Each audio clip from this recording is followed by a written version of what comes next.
Nilikuwa nataka kuja kusimama gavana hapa lakini nikawacha kwa sababu mingi.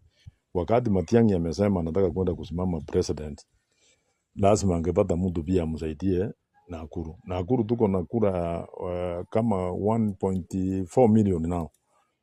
Sasa mimi ndio nitakuwa kinara yake pale Nakuru County kumtafutia kura, na mimi vile Wakikuyu tunaelewana na makabila zingine sote. By the way, kama mjui yuko wa Kalenjin wako pale, wanasema watapigia Matiang'i kura. Out of this 1.4 million, tunataka Matiang'i apate kura 800,000. Angepata hiyo kura kama mimi siwezi kuwa hapo. Na pia anataka kuwa member because Nyamira definitely direct governor, and that governor atakuwa Mkisii. So what is the purpose?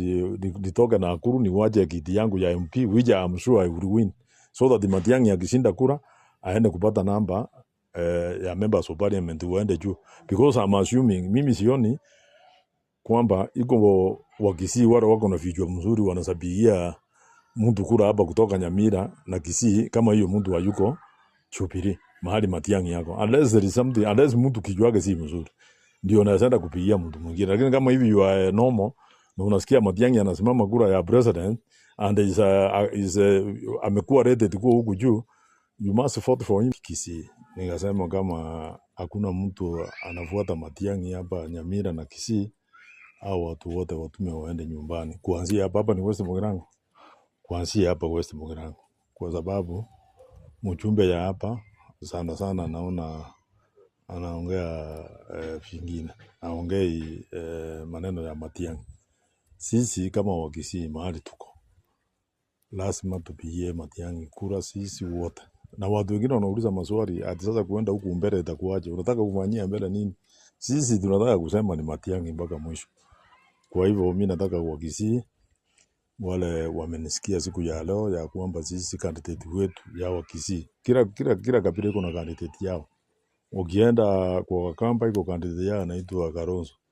Ukienda kwa Wakikuyu, mimi nasikia yeye anasema yule Rigathi Gachagua anasema yeye anataka kusimama. Kwa hivyo kila mtu kila mtu anataka kusimama kura, na kila community emelete mtu yao. Kwa hivyo community ya Wakisii ile mtu tumeleta kama jamii ni Fred Okengo Matiang'i, na yeye anasimama na Jubilee, na mimi ni member of parliament ya Jubilee.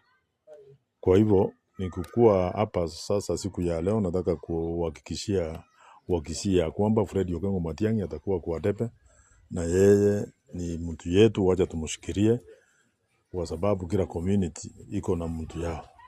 That is all what I can say for